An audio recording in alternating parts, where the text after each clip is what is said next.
Welcome back to the channel where we break down the latest news that actually matters to you, especially if you rely on Social Security, disability, or retirement benefits. Today, we're diving into something that's catching a lot of attention, a possible $197 monthly change, and what it really means for your benefits. Could an extra $197 per month really make a difference? For many Americans relying on Social Security benefits, the answer is a resounding yes. But the true impact of that extra income isn't just financial. It's tied to a complex web of rules, benefit thresholds, and unintended consequences that could mean the difference between gaining a little more comfort or losing key support programs entirely. In today's video, we're peeling back the layers of this $197 monthly figure. It's been making waves in policy circles, floating through legislative drafts, and stirring up debate among economists, seniors, and disability advocates alike. But what exactly does it mean? Where does this amount come from? And most importantly, how does it affect you or your loved ones relying on Social Security? Let's start by understanding where this number, $197 a month, is coming from. It's not an arbitrary figure plucked from thin air, nor is it a formal proposal written into law just yet. In recent months, it's appeared in a few different forms. Some legislative discussions included a $197 supplement to support low-income retirees. Other policy drafts presented it as a way to bring retirees closer to the poverty line. Some watchdog organizations have noted that the average shortfall between the current Social Security retirement benefit and the minimum income needed to live above the poverty line is roughly, you guessed it, $197. So, in this context, this number isn't just symbolic. It's an estimate of what's needed to help millions of seniors afford basic necessities like food, rent, transportation, and prescription medication. But make no mistake, while the amount itself seems helpful, its impact is far more complicated. Anytime you introduce more money into a tightly regulated federal program, there are ripple effects. Social Security is one of the most sensitive systems when it comes to income thresholds. The moment a person's monthly income rises, even slightly, it can trigger changes in other benefits, and not always in a good way. Before we dive into those ripple effects, though, let's take a step back and remind ourselves of what Social Security really looks like today. More than 67 million Americans receive Social Security benefits every month. This includes retirees, people with disabilities, widows, surviving children, and other dependents. For many, it's their only stable source of income.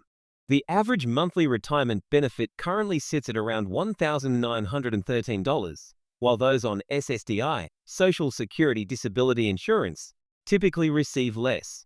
Yet, as the cost of living continues to rise, even those on the higher end of the benefit scale are struggling to keep up. Groceries have gotten more expensive, utilities are rising, rent is climbing, and many seniors find themselves cutting back on essentials just to make ends meet.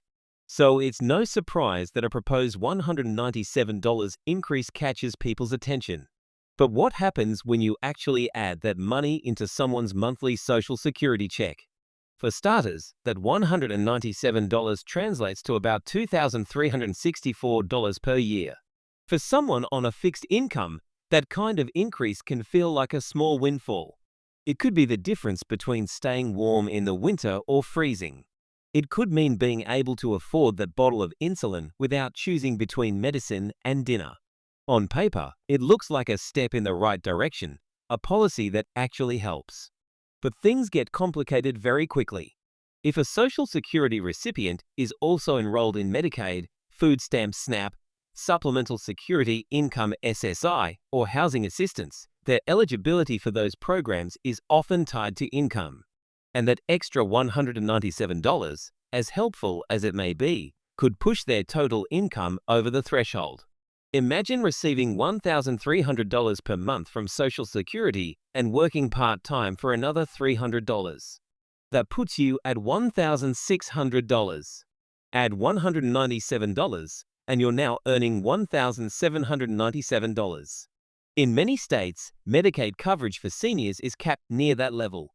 A few dollars too much, and you could be disqualified from full Medicaid and forced onto a limited coverage program or left without any at all. For someone receiving SNAP benefits, a $197 increase in income could reduce the food assistance you're eligible for. In some cases, the loss in SNAP may be greater than the amount you gain. That's what's called a benefit cliff, a policy flaw that causes people to lose more than they gain from a small increase in income. Unfortunately, it's not rare. It happens to seniors, people with disabilities, and low-income families across the country every year. What was supposed to be a helpful bump in income becomes a penalty instead. The tax implications are also worth examining. Social Security benefits can be taxed if your combined income, which includes Social Security plus other earnings, exceeds a certain amount. For individuals, the threshold is just $25,000 a year. For couples, it's $32,000. Once you cross that line, up to 85% of your Social Security benefits can become taxable. Many retirees who are just under that limit might not even realize how close they are. If the government added $197 per month to their income, they could be pushed right over the line and be on the hook for federal income taxes the following year. To make matters more confusing, Social Security does not automatically withhold taxes unless you ask them to. That means some people could get surprised by a tax bill in April, something they didn't expect, simply because their income increased by what seemed like a modest amount. It's a classic example of a good thing going sideways because the system wasn't designed to absorb small changes efficiently. Now, let's talk about the people on SSDI and SSI. These groups are even more vulnerable to income changes. For SSI, Supplemental Security Income, the monthly income limit is strict. In 2025, the maximum federal payment for an individual is $943 per month. Any countable income above that amount directly reduces your SSI benefits, usually dollar for dollar. So if someone on SSI gets an additional $197 from another source, whether it's from a state program, a Social Security COLA adjustment, or a proposed federal supplement, they might see their SSI payment drop accordingly. In the worst cases, they might be disqualified from SSI altogether. For SSDI recipients, the concern isn't so much about income limits, but rather the concept of substantial gainful activity, or SGA. If the Social Security Administration believes that someone is earning over a certain threshold or is working too much, they may decide that person no longer qualifies for SSDI benefits. While the $197 figure probably wouldn't trigger that on its own, any increase that looks like additional earned income could draw scrutiny or raise questions. Interestingly, some people believe that this $197 figure might actually be an early preview of what's coming with the 2025 Cost of Living Adjustment, or COLA. Each year, the Social Security Administration adjusts benefit amounts based on inflation data, and while 2023 and 2024 saw historically large COLAs, 2025 is expected to be smaller. Current inflation trends suggest a COLA of about 2.6% to 3.2%. For someone receiving the average benefit of $1,913, a 3% increase would only be about $57. So a $197 boost would be much higher than that, which is why some analysts believe that if $197 becomes a reality, it could either be part of a special, one-time payment or a larger structural change, such as a legislative correction to benefit levels that are no longer keeping pace with poverty benchmarks. Another possibility is that states could pick up the slack. State-level programs sometimes offer additional payments or cost of living adjustments for residents with the lowest incomes. However, those programs are limited, and not all states have the budget or political appetite to add benefits. If a federal $197 supplement did go through, states would need to make quick decisions. Would they raise the income limits for housing support? Would they adjust their Medicaid programs to ensure people don't get penalized? These are real questions that state lawmakers would need to grapple with. This brings us to the voices of senior advocates. Organizations like AARP, the National Committee to Preserve Social Security and Medicare, and various disability rights groups have weighed in heavily on issues like this. They say that if the government is going to increase Social Security payments, whether by $57, $197, or any amount, it needs to happen alongside changes to the eligibility rules for related benefits. Advocates want to raise the income thresholds for Medicaid and SNAP.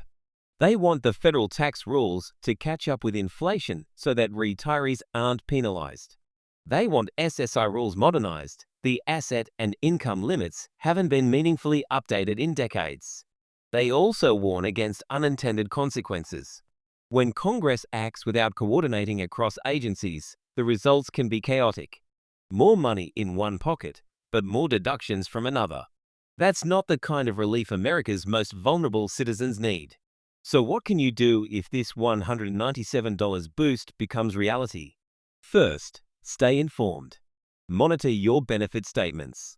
Check how close you are to key income limits that might affect your Medicaid, SNAP, or housing eligibility. Second, consider speaking with a benefits counselor.